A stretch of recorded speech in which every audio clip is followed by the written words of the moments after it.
The truth is, they say the truth hurts, but sometimes it hurts. But what it does is it makes people uncomfortable, and people hate fucking being uncomfortable. We run. Listen. We numb ourselves. We do drugs. We get drunk. We do anything to numb ourselves so we don't feel uncomfortable in certain situations. And that's all it is. When you hit them with the truth, they feel uncomfortable, and then their brain processes those emotions as it's your fault. You're being a jerk. You're making me feel uncomfortable. Mm-hmm. You see what I'm saying? And it should never be like that. An emotionally intelligent person, which most people aren't, they lack emotional intelligence. Emotional intelligent person is going to recognize that and recognize those feelings. That's what I'm saying. If I ever see the truth, if it even challenges me, or I'm not. I could say it, but I know it, and I could say it. Anyone can say it, but I know it. I'm not a biased person. I am able to, upon recognizing new information, to put my feelings aside and my attachments to my previous notions of what may be, and accept said new information. And that is the most important fucking thing. That's what everybody needs to be able to do, but most people can't because they're too in their feelings. And once you let go of that, and let go of your whole self, let go of that ego. You know, that's one of the biggest things that I had to make that adjustment in my life was, you know, let go of that ego and go, look, I'm not out here to, you know, make myself famous. I could really care less. I'm just out here to try and make sure that people are understanding that there's a better way than what's going on. And it's being hidden from you, it's being shrouded from you. And if you just put a little bit of thought into it and a little bit of, you know, effort, I know that's something that, you know, kids don't like to put forward to today. That's another thing real quick I want to point out is in the culture that we live in, everybody is in the fast food, instant, you know, prove it for me. Can you send me links? Why don't you go and do it on your own? Why do I have to, you know, I'm not here to teach you. I'm just trying to get you to think about things. And then you can go research it. And then you come back and you tell me what you find. Maybe you'll find something I missed. But no, they want it right now. Send me links, so I don't believe you. That's from YouTube. I just as soon send them links to a DISL Automatic song or a Payday Monsanto song, and go, hey, there you go. All the links, everything is right there. Slow it down, listen to it, okay? In some of these songs, in a 3-minute song, they encapsulate the entire topic, and you can learn more in that 3-minute song than 2 hours of research. But people, you know, they're not. I don't know. I don't know where the world's headed. You know, that's how I got jaded. I got jaded early on. I burnt out. Lee remembers this. I burnt out because I was like, I know we're pushing forward and we're making an impact on certain aspects of what we're doing, but it gets to you when you see the ignorance and the people online where they want to stay in that. You know, you're not going to reach everybody, and I had to come to terms with that. Even like I said, family, friends, people I grew up with, people I went to school with, people I have respect for. Well, you know, maybe I could put it into perspective. Yeah, I'm the oldest of 4 kids. I'm older than I'm 42. I'm older. You're not that much older than me, man. I'm about to turn 37. So I know. My youngest brother is your age. So, but my younger sister, my next youngest one, was 3 years behind me. Now, I couldn't wait as a little kid to have somebody else to play with. And then she was born. And I couldn't, and I remember my mother telling me this story, and it never really sunk in until just a few years ago. But she kept telling me that I couldn't wait until she was born. The whole time my mom was pregnant. And then my sister was born, and I could not wait to get rid of her. I wanted her gone. She whined and cried, and then she grew up for like the first 3 years of her life, chasing me around, always wanting to be hanging out with her big brother, and I wanted her gone, right? Drove me crazy. Why? Because she didn't get everything the way I did. because I was a few years along. And it struck me a couple years back, man, when we were doing a show about the arguing in the Truth Movement. I think this was the last Voice for Liberty show. I think mine was still when we were on Truth Emerges. But there's big infighting going on with a bunch of people that we knew, and I addressed it on the show. It's like, and that snapped in our heads. Wait a minute. Not everybody's caught up on the same page. Yeah? We're sitting here getting mad because the other person hasn't read the same book or studied the same parable or what have you, or looked at the same ancient text. We're being foolish about this stuff. Don't we all still want to be free? Don't we all still want to, get rid of these tyrants that are stealing and robbing from us? I mean, we're down here fighting like little kids in the sandbox, man. It becomes elementary at that level, and I don't know. It always kind of stuck with me over these last couple of years, thinking about how much I didn't want my little sister around, but yet I want my little sister around now because she's one of the most savagely brutal persons that I know when it comes to this real world talk. She's even too savage for the radio, so she's a mean little bitch. I'm not joking. And she'll be the first person to tell you. She's like, I'll put all of you into slavery tomorrow. Yeah, she's that mean with the world. Yeah.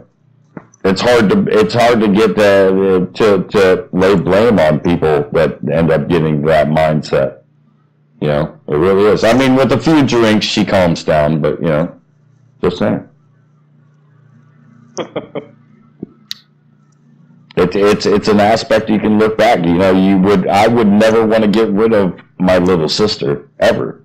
She's my little sister. Yeah. I'll kill 20 Dennis Fords and 15 diesel automatics and 85 paydays and whoever the fuck else comes down the pipe that wants to hurt my little sister. But yet there's that point in time that I wanted her to go away because she didn't know what I knew. Yeah. That's a good parallel. Well, I would say analogy, but, it's a good example. You like that. You can put it in the most basic things, man. I mean, it's however you cut it, it's ego shit. I get. We get carried away, like I know, like you said, Bruce, and it's like, yeah, if I was you, you get so like, you want to make a change so badly. You want to convince everybody because you feel like you meaning all of us, we feel like, damn, like I know this is how it is, like this shit is fucked up. I gotta get people to see this shit, and you feel this sense of urgency. The sense of responsibility, and all it is, and it's so easy then to also, to form, as we all do, whether in the past, whether it was our program beliefs or whatever, we form a sense of attachment to our beliefs. We begin to identify with our beliefs. They become who we are, and what happens then is when you challenge someone's beliefs, they perceive that, they register that emotionally as you're challenging them. You're challenging them personally. And people take things personally. It's the ego. It's really, to me, it's like,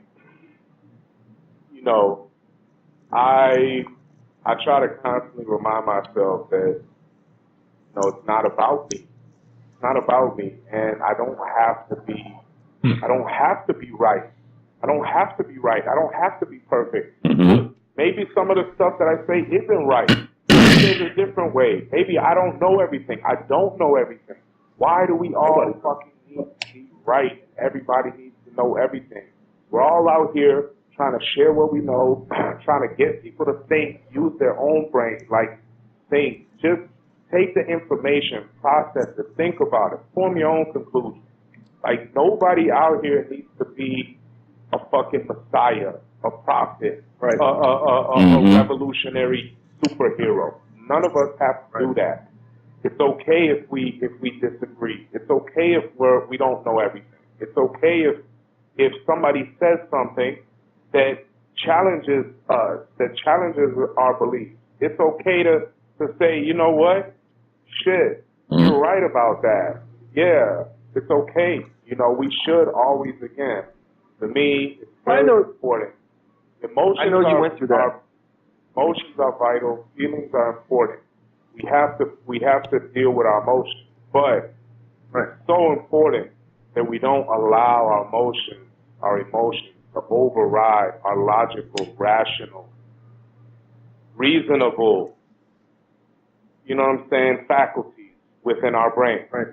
Those are the things that are most important when we're talking about these types of issues. We can't have these fucking feelings attached to every fucking issue. We can't.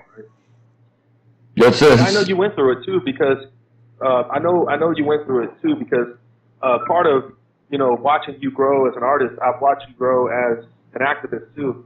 So when it came to the vegan, we just lost him. I was just watching people. Yeah, I was watching people. Hey, no, Dennis, we just lost him. We just lost DISL. Oh, okay. So. All right, yeah. Well, I gotta head out in a minute, anyways. But yeah, we got to get him back on to cover some more things because we just. We could talk for all day with him. Good, that was great. There's no. I was just sitting here thinking, man, this guy could host his own show. There's no doubt about it. Yeah, and there's so many more topics that we could have gotten to and touched with him, and so much more that I wanted to. And so, ladies and gentlemen, I guess we're gonna stay tuned for part 2 of this interview. It will be coming up soon. DISL will be back again. Oh wait, he's calling back. There he is. Hang on. Okay, yeah.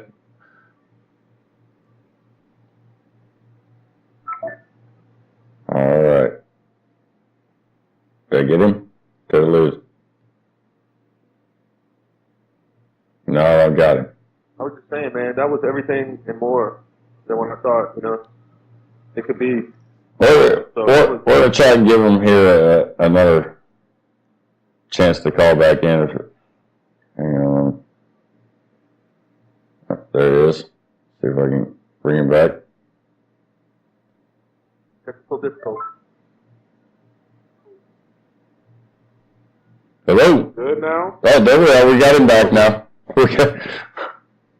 What the hell is... Yeah, I was just gonna say real quick, it's been like, I don't know, it seems like it's only been 30 minutes, but we've been talking for 2 hours. I do have to, I gotta move around and do some things, but before that, I just wanted to finish that point because I remember that whole vegan thing, when it started, and I was like, I know DISL isn't doing this, and he's not doing it for any other reason than he's passionate about it. And then I was seeing, I've had other friends that have done that. People are like, oh, you're crazy. I'll eat what I want. I'll do what I want. But I knew why you were doing that because it was something that you saw and it, you were growing as your progression as a activist or however you felt about it. You felt that you had as a human being about this. And then I told Lee about this. I was like, Lee, give it a month or so. DISL's going to release a song about being a vegan. And damn if you didn't. It was like a month after that. Remember that? Remember I told you that, Lee? Yeah, but this is true. And I'm sorry, I can't go vegan. I just can't. It's personal reasons for myself. I'm sorry. Animals taste really good to me. There's nothing I can do about that. But each and everybody's. We'll get into that next time. We'll get into that. Everybody's personal choice. Everybody's personal choice and personal path leads them down whichever path is best for them. So if going down the vegan path is what's best for you, you're always going to get a big cheers from me. Okay, that's just straight up down the line. If it's what's best for you, go ahead and do it. Why it happened, and I understand why. DISL's not no dummy, man. He's a very intelligent person. Well, it's something that it's something that we talked about earlier in the show. You know, we don't have to agree on everything. I mean, Diesel's been sitting here talking like I could have been talking. I'm sitting here just sitting back most of the show going, well, shit, I don't have to say nothing. with veganism, my thing is always, I'm not, you know, I'll say go vegan, I'll do, but at the end of the day, you know, I want people to do the research, like everything. Exactly. Draw. I think that's why you did it. Just as I did. Like, you know, I encourage people, though, because look, you know, I didn't, like what you said, Dennis, what you said about me being smart. The reason I'm smart, or at least I think I am, is because I researched it. I didn't just go vegan overnight. People don't know that. They just seen when I went vegan. But I watched so many documentaries, read so many books, things, especially online, all the different sources of information that I've presented, that I've added. Like, that's all. I just want people to put in the same amount of research into things that I do, or at least something close to that, you know, because there are levels to it. Like, you can't just watch one documentary and think you know something. You can't, you know what I'm saying? There are levels. It's not a competition, but there is an objective way to gain more knowledge on certain things. Mm-hmm. This is just what happens. You know, the more you read, research, learn, the more you're going to know about certain things. So that's all my objective ever is. Like, I wouldn't want anybody to just, I'm just going to put out a post about veganism and someone's just going to say, oh, yeah, Diesel, well, since you said it, I'll go vegan. Like, nah, I don't want that. You know? Nah, just go research it fully, think it through, analyze it from all sides and perspectives, and draw your own conclusions. Yeah, if that's your choice, then do it. The thing that I see most often in, you know, people who basically are against it, or who don't want to give it a shot, or they base their decision and their judgment on very limited knowledge, and I can tell by the things they say. You know, as soon as somebody says, "Oh, well, vegan is this or that," right away I know in my mind that they didn't do the research because I did, and I know that what they're saying is not factual. Mm-hmm. You see what I'm saying? Yeah. And when I see the majority, it's like when I see somebody's talking about drugs in America, right? And they still saying, oh, drugs are bad. We need to lock up everyone who does drugs and sells drugs. Right away, I know they haven't done nearly not even anything close to the amount of research and time I've spent studying that issue, the war on drugs, the epidemic in America. When people talk about hip hop, same thing. Yep. And that's not arrogance, it's confidence, because I put in the time, the effort, and the energy. Not only doing research, I put in countless hours of just thinking, just sitting Who does thinking that? about Nobody does things that. that I read, the things that I learn, contemplating, reflecting, analyzing myself. Yeah. You know, that's how you got to do it, man. That's how you learn. All my decisions, I don't just make in hate. You know what I'm saying? Like, no, you can't. You've got to make sure. You got to make sure that that's what's right for you. Make decisions based on our ethics and our morals.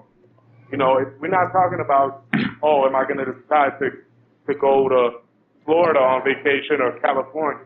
You know, it's real life decisions, real things that we base our whole stance upon as a human being. So we should really take these things into serious consideration. Oh yeah, and you can't let your friggin' ego get in the way of somebody just trying to provide you information. You know, when people come up to me, and especially when you popped out and going, look, vegan, go this way. Yep, check out this research. You know what? Yeah.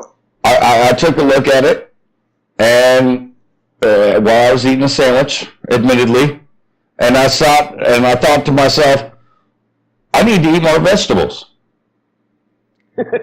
Oh, that's an absolute truth. Like, vegan or not, So everybody.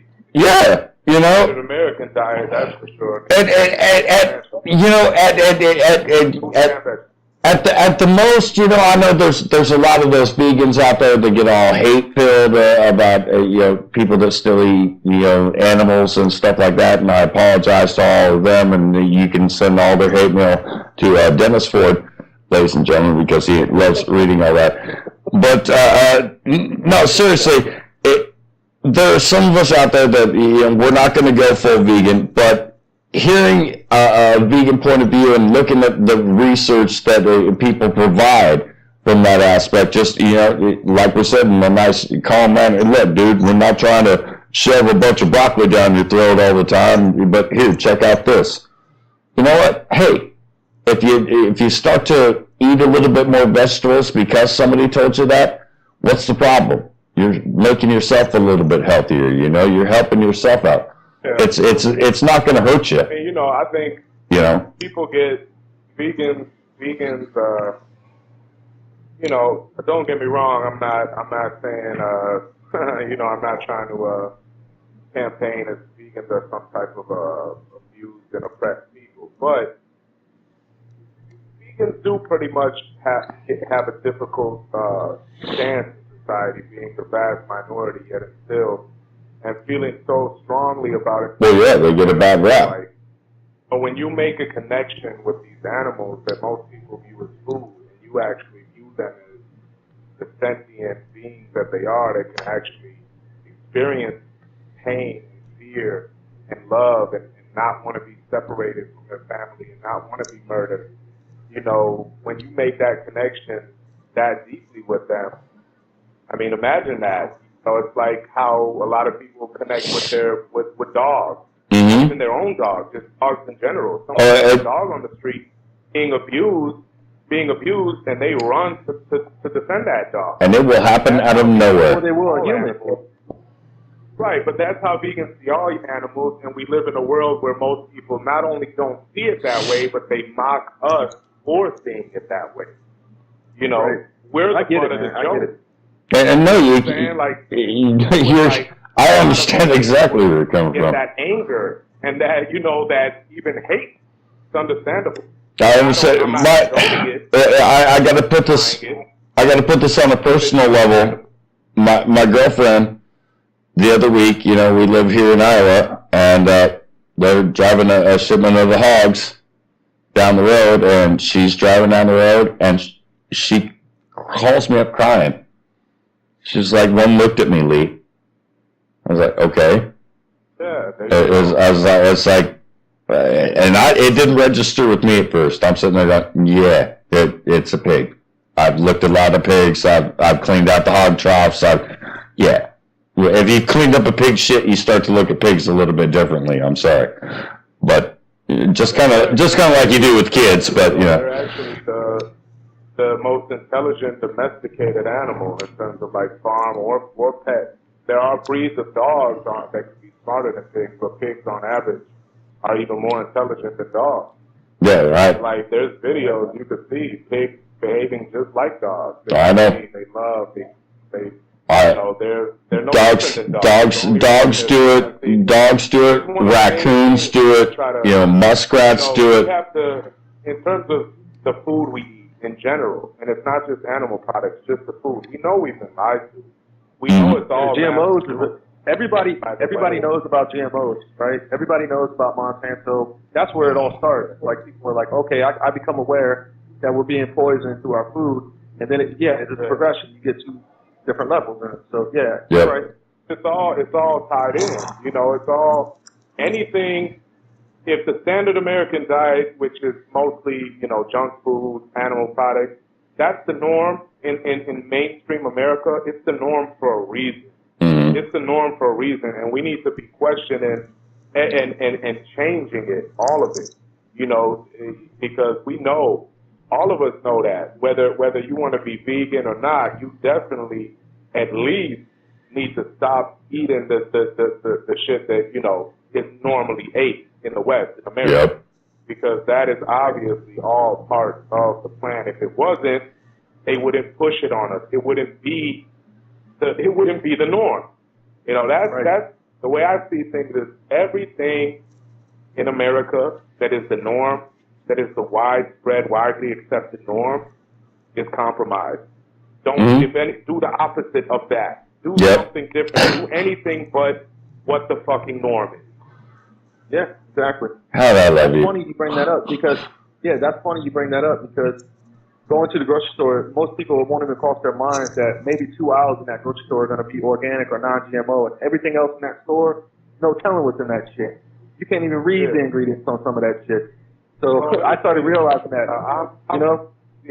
When it comes to me and veganism, like, I'm more about the ethics of it, because when it comes to health, bro, I personally think that everything is compromised. I don't trust none of that shit anymore. Like, for me, the only real way nowadays to know is to grow your own shit. And who's gonna really do that? That is true.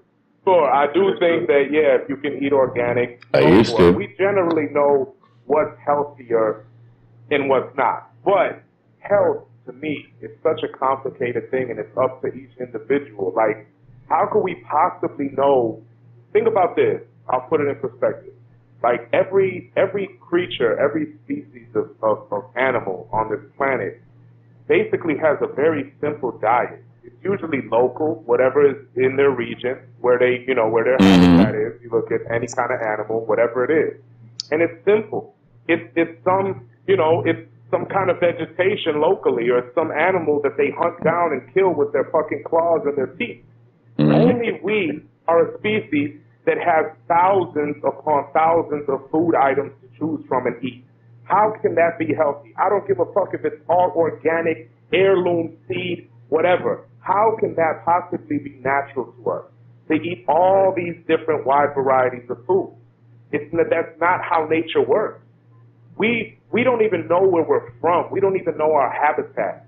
I would have to logically deduce that if every other species of life on this planet has its habitat where it dwells and it lives off of that land, what is domestic to it, then we would be no different. But we've gone so far from our nature that we don't even know what to fucking eat. We don't know what to eat. We could say organic, this, that, superfoods, blah, blah, blah. We overcomplicate it. I would be willing to bet anything that if we could pinpoint it, it would be a few things that we're supposed to eat for optimal health for ourselves. A few things. I'd have to agree. You know, my brother, my youngest brother, who's actually your age, his girlfriend is from Laos, and when we like to go out and go walking in the woods and walking on the trails and stuff because we like being out in nature. And when we do, she just totally ditches us. Like, goes walking off in the woods all by herself, then comes back with handfuls of leaves. And she goes, stupid Americans, food grow everywhere. It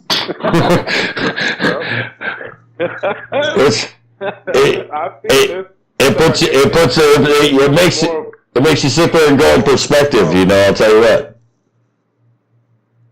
Yeah, it's like, I think it's becoming kind of a thing. You know, I've seen a lot of people talking about it, like going foraging locally, you know, wherever things grow, and just kind of picking food like that. Mm-hmm.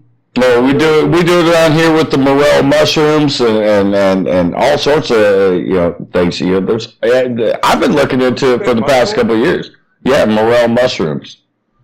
Oh yeah. I thought you was talking about the magic kind. I'll be cool with those too. Yeah, I like those as well. let me tell you what. But that's a whole other show, ladies and gentlemen. But we'll get into some other topics down the road. But there's these shows where, again, I don't watch a lot of TV, but survival shows where they throw people in the forest somewhere. Make it on your own. You ain't got no food. We ain't even giving you clothes. Just make it on your own. And they find a way to tap into, even if it's a predatory aspect, they find a way to get the food that they need to survive for whatever they got to survive for. And now, if that happened on a grand scale, you know how many people in this country would be dead in like the first month, couple weeks? They would just All the Well, yeah, and then it becomes almost at some point it does key into a geographical aspect. I mean, if you're out there living in the desert, I'm sorry, you're not going to be getting a bunch of plants. I mean, cactus is only going to get you so far. You're going to have to spear down some lizards or some rats or scorpions or what have you.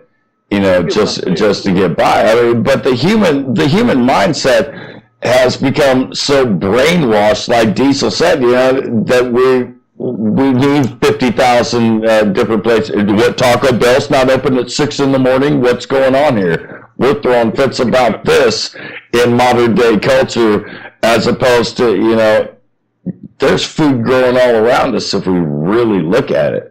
And we can grow all our own food all around us. When I was raising my kids, you know, we had 3 acres of land. We grew our food. Yeah, we still hunted, and I still brought in meat, but, you know. Yeah, when we had a house. When it turns out when you're growing food, lots of things will try to come and eat it. So, you know. Right, that's true. I just want to point out, though. It's a byproduct of growing food. I understand. I don't know if you're able to do it, but a lot of people have the capability to have a garden and stuff like that. But when my family, we all still had the house, we always had a garden. We always grew, you know, things like that. A lot of that food actually tastes better than the shit you're going to get in the store, too. I don't know if a lot of people have ever, you know, I'm sure they experienced it, but like the tomatoes and stuff that we would grow, I would prefer those over what my mom would bring from the grocery store. No, I don't think it's like it was when we was kids for some odd reason. Maybe it's just remember that. All that GMO, you know, genetic screwing around crap that they've been doing for so many years and messing around with everybody's food. That's really got me doubting it. Yeah, I get it. I mean, I think I know a few growers around here that are still running off their heirlooms from, you know, 20 and 30 years ago, I think. But they might have died in the last couple of years because... But I know in Iowa, I know where you're at, Lee. You have, like, you might be driving on the weekend, and you'll see a guy with, like, he might be selling watermelons or just some kind of stuff that he's selling that he grew or he knew somebody who grew it. I don't trust Iowa watermelons. Tell you what. I understand, but I'm just saying, those people, you know what I'm saying? I'd rather go to them because I trust, even if I don't trust what they're making, I trust it more than what's in the damn grocery store. That's the whole point I'm making. Well, that's for sure, and that's why you got to look at your local grocery stores, man. They've got the chain ones that, you know, that Moscow that advertise on TV and all that. But then they've also got other little local grocery stores, and if you get in there, and some of them, let me tell you, are greasy as hell. Talk about importing mice and shit from California with cabbages and just crazy stuff. It's out there. It's greasy. But if you do, like we've been talking about for you know, a little while now, do some research. And sometimes that means a little bit of footwork, kids. I know it's not always online. It's an old thing that we used to do back in the day. It's called get in your car and go there, or walk there, or, you know, it's yeah. God forbid. What do we always say? I know they're going to crucify me tomorrow for saying that shit, but yeah. Right. Seriously, go out and take a look because you can find that stuff. In the information age that we live in, basically people are walking around with a computer in their pocket and they still don't know shit about anything. In the information age, ignorance is a choice. You have to want to remain ignorant. You know, I understand it's bliss. You don't. I get what that's saying now. Ignorance is bliss because I was there at one point. Yeah, it surely would be. Easy. I didn't worry about shit, but then I started getting into everything, and I was like, damn, there's no going back from this. That's why so many people aren't running forward to it. So I gotta say this in fairness though to the youth nowadays. It's like they have the computer in their hand, right? And there's all this information out there, right? But you know what there's a million times more of? Distraction. Mm-hmm. And it's very easy for these kids to, even though they're online all day, to never come across any of this kind of information. You know what I'm saying? There's so much garbage out there that if they wanted to, they aren't ever going to be on a platform seeing people. They don't follow anyone who says any shit like this. Mm-hmm. You know what I'm talking about? Because it's an oversaturation. The internet, as amazing as it is, it's also full of a lot of shit. That's right. You know what I'm saying? So, well, that's even though because we're in the world, we're in the sphere of conscious awakened. So that's all we see. And sometimes I know I lose perspective and I feel like, damn, why aren't more people, onto this? I feel, because you get lost in it. You feel like the whole world revolves around this shit. But the truth is, we're still the vast minority. Mm-hmm. I mean, look, I know it even with my music. Like, if that many more people were onto it, my music would have millions of views. Millions. You know what I'm saying? But it's all of the music, all of the conscious music is a reflection of the fact that there simply isn't a lot of people out there that are actually awoke and checking for this shit. And these kids get so lost in mainstream pop culture. Oh, I know. They literally may never even encounter that little spark, that little spark, that video, that radio show, that podcast, that tweet, that, whatever it may be, that sparks their mind to even research further, to even look further into these things. Mm-hmm. It'll definitely it's change. A crazy world, man. It's crazy. Yeah. The internet is a crazy thing. Like, we gotta put ourselves in like the position of the youth now, and a lot of them too. Because I'll be real, when I was young, in high school, I read The Hold the Pale Horse the first time because hip hop back then kicked some real shit, and like Wu-Tang talked about it, and so me and my guy, we went and copped that shit from the library. I remember he even said like, oh, if you go and Behold the Pale Horse by William Cooper, you go and check it out from the library, they flag you because there's such crazy information in that book. But I remember, I read that whole book, bro, in high school, and I felt like, damn, this shit is crazy, man. Like, I just remember being like, wow, this is so crazy. And me and my guy talking about it and being like, it's so crazy, but it can't be true. But then at the same time, you feel like, but it seems like it is true, because I was young, bro. I was like 15, 16. I don't even know how old I was at the time, but in high school, young as hell, and I read it, and it hit me, it impacted me. But you know what I did? I forgot about it, bro. I went back to the everyday hustle and bustle of being a teenager, just being on some hip hop shit and trying to hook up with some females and smoke some weed and shit.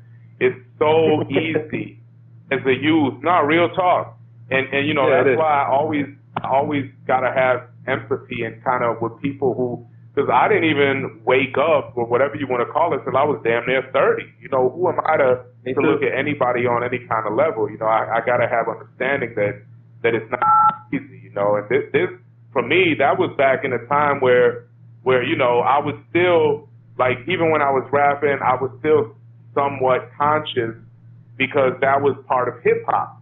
You could talk about women and drugs and this, but on your album, you better have at least one conscious fucking song. You gotta have at least one song kicking some kind of real shit, whether it's Dear Mama or, some fucking political shit, or you gotta have some kind of real shit. But anyway, back then, there weren't all the distractions.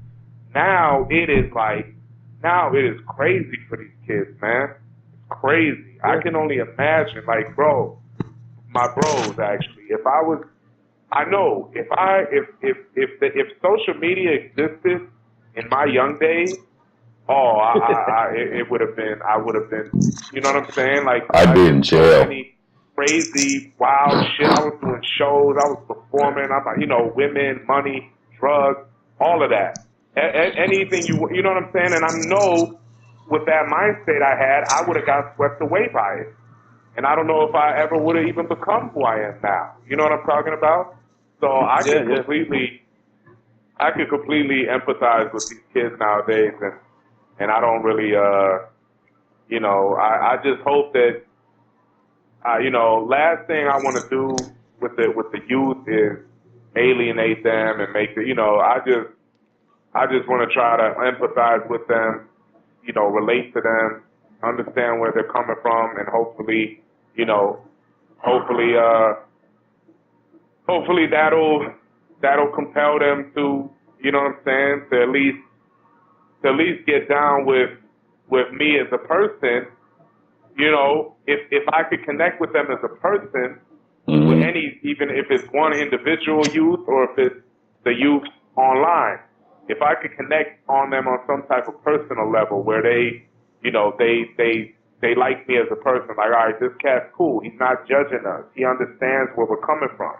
And then maybe that will lead them more towards the other things that I have to say. Yeah. Maybe that'll open their mind Let me tell you, to the knowledge I have. with this younger generation, man, it takes a bit because they don't trust shit.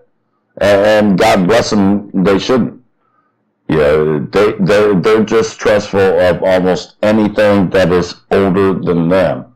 I just speak of this out of experience, with just raising my own kids, because I got kids in their 20s and in college, and all my kids are above 18, and they take care of themselves and they're great kids, but they even now and then they still come up to me and you talk shit, blah blah blah, and talk shit to me. And it's like, wait a minute here. You have to understand, I have about 20 more years on this planet that I've been through than you have. I'm not going to tell you how to run your life at this point in time. I'm just telling you what I've seen, and what I've seen has happened repeatedly throughout my lifetime. So if I'm telling you that, kids, man, that's gonna be a whole different dynamic. I mean, I think that's probably every parent's dilemma. Like, because the kids don't ever want to hear that from a parent, even though it's true. The parent has more experience. They know more. A kid, that's like garlic to a fucking vampire for a kid. Mm-hmm. They are not trying to hear that, and I know that's got to be a difficult, that's got to be a challenging situation for a parent. I don't have kids, so. It is, and they're trying to get their, because they always have outside influences, of course. They're going to. Yeah, I gave up a long time ago of trying to control who they're going to be. You can only raise them up so long.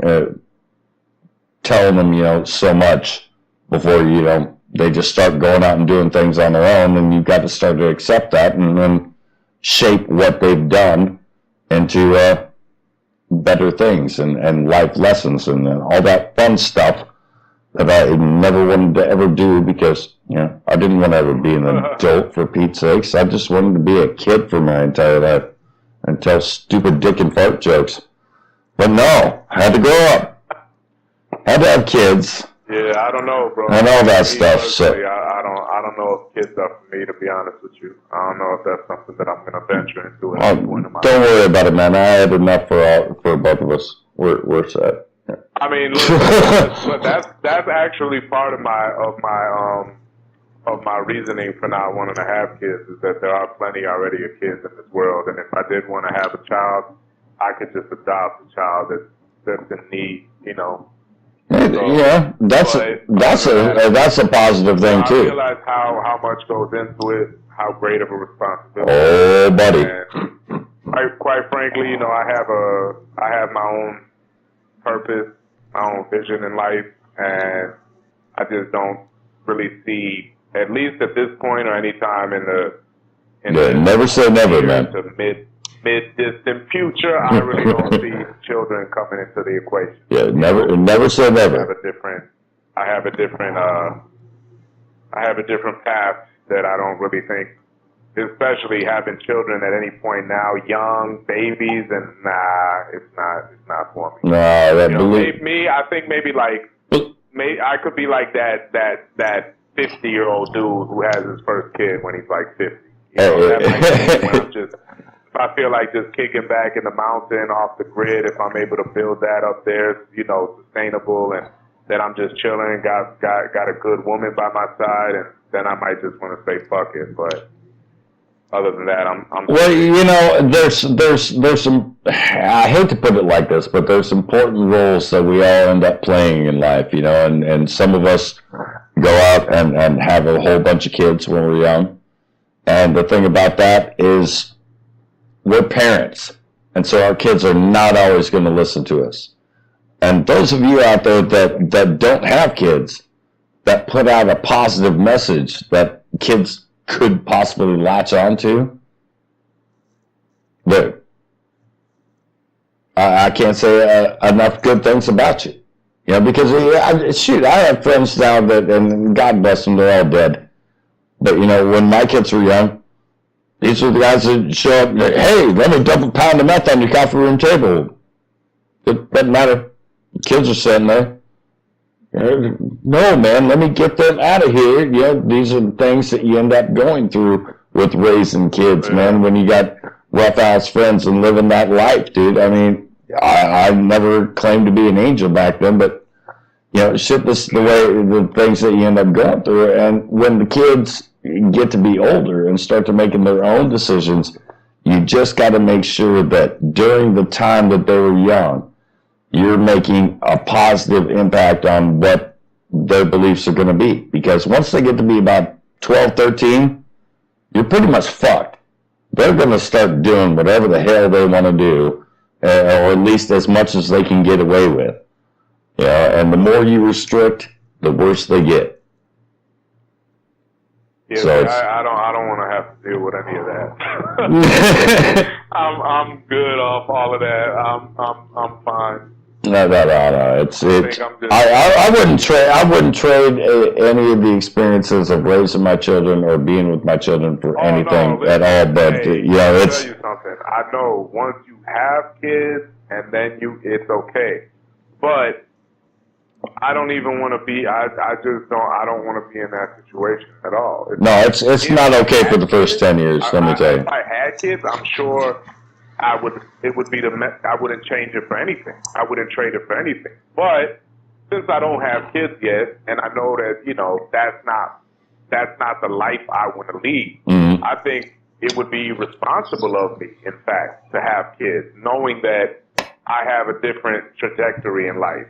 Something that I want to do that wouldn't allow me to be the father that I want to be. Because if I had kids, I would want to be able to dedicate myself to them, devote myself to them, And I know that, I want to, like I said, I want to be out here eventually, touring, going places, doing as much as I can with music and with other forms of activism. And, once I start doing that, I plan on doing that for a while, as much as I possibly can. Listen to that, ladies and gentlemen. Having kids, that's not going to go with that type of life. Listen to that, ladies and gentlemen. A responsible human being. Holy shit. I know, groundbreaking here at the Friday Night Super Show, but hey, nonetheless, we do exist. You have to take those things into account. Buddy, if I could have taken into account those things before, I started just flipping my willy here and there back when I was a kid, then, that would have. But, in the end, I raised up 4 very good, very smart, very intelligent children who, they don't all think I'm crazy. And even one of them, I didn't always think this. Me either. The irony of it, young and even more ill prepared to have children. I thought I was ready. Mm-hmm. If you would have asked me 10 years ago, I'd have been like, I could have kids right now. Like, I want to have kids if I find the right person. But now, it's a whole different story, because I've changed. My focus in life has changed. My goals in life have changed. So completely different. To be honest, I'm sure you're not the same person. No. That's 20 years ago. That's exactly what I was going to say. I'm completely different. And to be honest, you're never ready. Yeah, you're never ready. And having 4 kids, as I did 4 years in a row, no, I wasn't ready. You was a factory, bro. You was pumping. Hey, man, my shit is potent. Well, I could say, man. Ain't shooting no blank. Well, I'm shooting blanks now because I had to have that surgery, because shit, dude. Oh man, yeah, that's something I've actually thought about myself, like, because I definitely don't. I'm not a promiscuous man. Well, anymore, I can't lie. I haven't been like on some. Just the past few years that I've been pretty much just low key about things like that. Mm. Well, because of what we just talked about. I have my share of women, and I know I will continue to. And I've definitely thought about getting a vasectomy, to be honest with you, just because last thing I would want is like what I just said, especially on an accidental type of pregnancy. No. So what was that? You don't have to get into detail, but like, it's not really painful, right? All right. Let me explain it this way. The procedure itself and the aftermath itself is not really painful.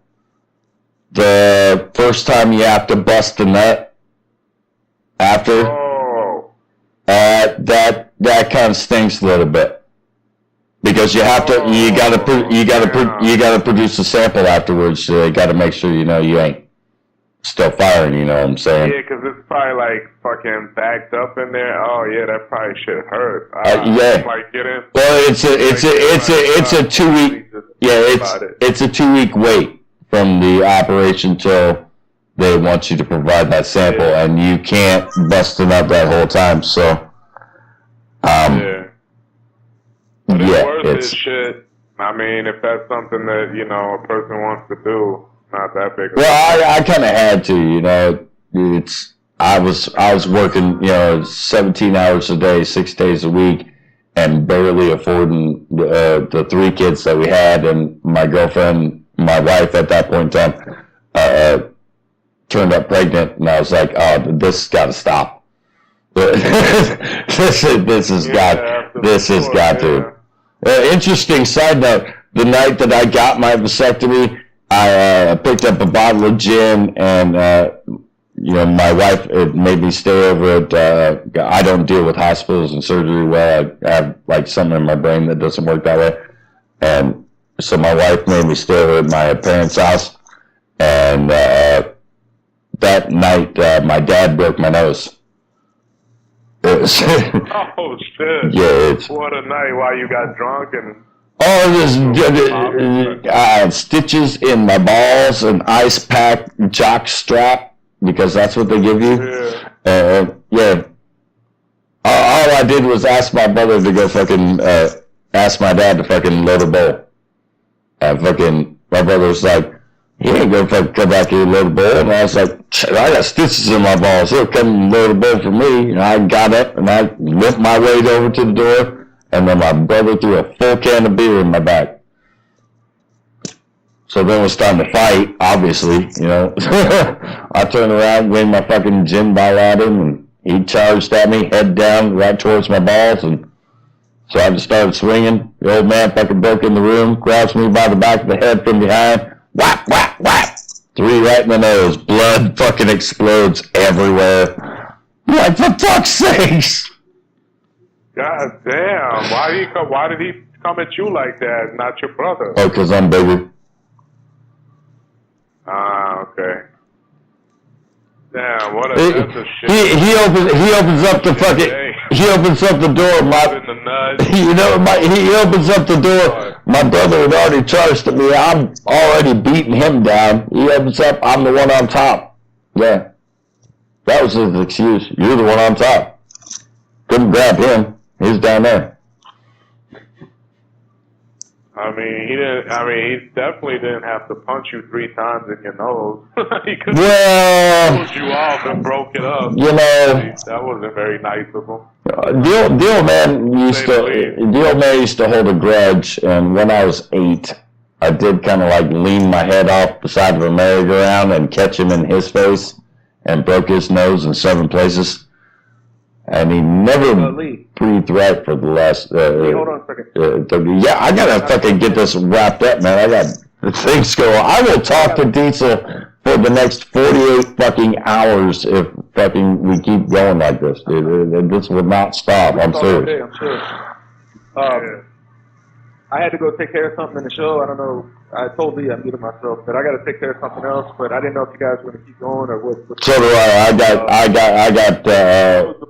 I got work yapping at me. So. It's almost o'clock here, so I was gonna at about 10 o'clock get off. So we can wrap it up or whatever. If y'all got any more questions or anything y'all wanted to ask me. No, man, I want you to be sure to make sure, ladies and gentlemen, that you get a big plug on everything and everywhere you're at, man. Your YouTube, your website, everything, where you're going to be, what's going on with Diesel. Yeah, well, you know, obviously everybody can check me out online. Just basically, I mean, just to make it easier, just Google search. If you Google search Diesel Automatic, DISL Automatic, all my social media, all of that will come up. My most recent project, Gems, 10-track project, that's out right now. It's a free download if you want it at getbigon'em.com. That's a free download. You could donate if you choose, but it's also on iTunes, Apple Music, Spotify, all other, major digital platforms. So, go check that out. That's the most recent project. Go follow me on all the other things if you want to. If you find some kind of value in what I do. Basically just still working. Got projects going to be putting out. Got the GBF mixtape. That's Smitty and Smitty started putting that together, and it's going to be, and he got Polar involved, and Red Boheme, and SA Universal, and I'm on there. It's basically just a mixtape that those cats kind of put together. So we're going to be on that. That's going to be dope. Got a few more projects in the works, and eventually all leading up to a bigger project that I want to drop probably next year at some point, but that's going to be more like my, kind of like more of an album, I guess. Up until now it's just been mixtape. The recent one, Gems, that was really just kind of an EP, just a project. I don't really consider it an album. But, and the album's going to be entirely produced by B City and myself. So nice. That's kind of what I just want to take this next year or so with these other projects and build up to the album, and then once that drops, gonna look to hit the road and do some touring off, in promotion of that album and whatever else I can do. So that's pretty much it. So whoever's listening, you want to check me out, just Google it, search me up on YouTube, check out the videos, go to getbigon'em.com, and that's what's up. Man, the ladies. Go ahead, Dennis. Yeah, real quick. Yeah, I was just gonna say, whenever this gets ready for airplay and everything, we're definitely gonna have a big audience for this show, I'm pretty sure. If anything, I want to thank you, Diesel, for taking the time. Like I said, it's been a long time coming. You're always somebody that I've wanted to talk to on the show, or again, just have you give your perspective on things. And, like I said, I was telling Lee, we could talk all day. I'm sure we could talk 5-6 hours on just anything. But like I said, man, thanks for the time and thanks for being a part of the show. I definitely want to, if you can, if we can work out something in the next month or so, I want to get you back and go over, do a part 2. There's a lot of stuff, that I didn't get to that I probably would want to get to in that show. So just let us know what your schedule's looking like, and we can go from there. We'll work it out. And thank you, man. Thank you for coming on, my brother. I definitely appreciate it. Oh, man. Keep doing what you're doing, man. Honor, bro. Thank you. And we'll definitely, I'll come on here for sure, man. Like, pretty much around this time, like 7 p.m. my time. For the most part, on the weekdays especially, I could hop on for the most part whenever. So we'll just do it like that, and we'll arrange that. And I'll definitely look forward to hopping on here again, because like y'all see it's in 3 hours. We could probably talk Easy. Hey, man, I just want to say from the bottom of my heart, man, I appreciate everything that you've done up until now. And I especially appreciate you taking the time out and fucking hanging out with our stupid asses for a couple hours here, man, because we love you to death. It's been great, bro. It's been one of the better interviews that I've had. So well, I know you don't do it too often, man, and so it's really I don't, because honestly, really pretty awesome. It's typically a time problem. You know, it's like it's because a lot of most of the people that outlets in different places, a lot of them are in the States. Mm-hmm. It always seems to be a problem with the time, and not everyone can pre-record it, but. Well, I tell you what, anyway, I'm glad we finally got on here, though, my guys. It's been a pleasure, and I'll definitely, let me know obviously in advance when the show is gonna be this Friday or next Friday, and I'll promote it as well. I'll let people know. That it's gonna be on, even though obviously I won't be tuning in, but I'll at least let people, because obviously all the people out there in America and stuff that follow me. So Hey, that's all right, man. I'll make sure that you get a copy of the finished product too. So because obviously, I got guys digging a fence out. The neighbors are digging a fence outside. So these little pansies got a post hole digger, an electric auger, which is really driving me nuts. Like, man, come on. I could do that by hand in 10 minutes. What's the matter with you? But, no, seriously. Go ahead. I was going to say, though, also, if you guys want, I can, if you're going to, I don't know if are you going to send me the whole interview, or are you going to edit it like this? Yeah, I'm going to edit it. I'm going to edit it and take the sound quality down. If you want the whole thing flat and raw, you can have it, man. I'll edit the noise quality and get the background noise down for you. But if you want it all, you can have it, man. Yeah, I was just because I was thinking if you give it to me, either way, if you edit it where it's my part when I'm talking, I can where it's more just the interview part of it. Mm-hmm. I can upload it to my channel as well on YouTube if you want and promote the show. Oh, yeah, outstanding. Obviously, people might not be able to tune in live, but it'll be just to promote the show for future reference. Oh, yeah. You know what I'm talking about? Yeah, and we can totally send you the links about it, too, man. So, because it's almost like a milestone for both of us. I can't speak for Lee, but it's definitely a milestone. Oh, it is for me. Have it up like, You can ask my girlfriend. I was nervous about this interview, really. Me too, man. I didn't know how it was going to go, but it went great. It went amazing. Better than I thought. So, great. Well, hey, man. So, yeah, we'll do that. You send me over the audio then once you got it. And, if you have, we'll talk too, but, if you got like any logo for your show and all the, obviously all the information, the link, social media stuff. Oh, yeah. And, then when I upload the interview, the audio, I'll just tell people to check the show out. Go check the site out, whatever else you got, whatever other links you got. Well, that's awesome. I'll tell them a part 2 is coming as well. Oh, that's for sure. Yeah. That's for sure, because I damn sure ain't done talking to you yet. Yeah, we're not done. Whenever the show posts, when we post the show links, we'll throw up all your links and stuff in there too. So, word, I appreciate it. Yeah, that's going up for sure, as well as videos up in the comments and everything else, man. He does all the promos. You know me, I'm a media whore. That's what I do. It's. I got the wonderful face for it. It's the beard that sells it. But.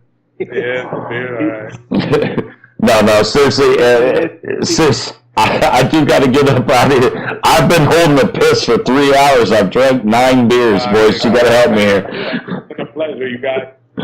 Well, we'll be in contact then, and I'll get on here with y'all again soon, man. For sure, man. Take care of yourself. Keep doing what you do, man. Thank you so much for all your time, man. You are the fucking best, dude. I salute you. Hey, I salute you right back to both of you, man. I appreciate the platform and the opportunity and all the love and support, man. Tonight and just over the years, for real, man. It really means a lot to me, man. So I appreciate y'all. Big love and respect for both. Cheers, brother. You too, Diesel. But before you get out of here, can we get get big on them from you? Can we get one of those? Get big on them. Yeah! Yeah! You know what we do. Yes. Thank you. My life is complete. I can die now. Thank you. Oh, shit. All right, my brothers. All right, man. Have a good one. Much love, man. You too, brother. But take care of yourself, man. Love you, man. Peace. Peace.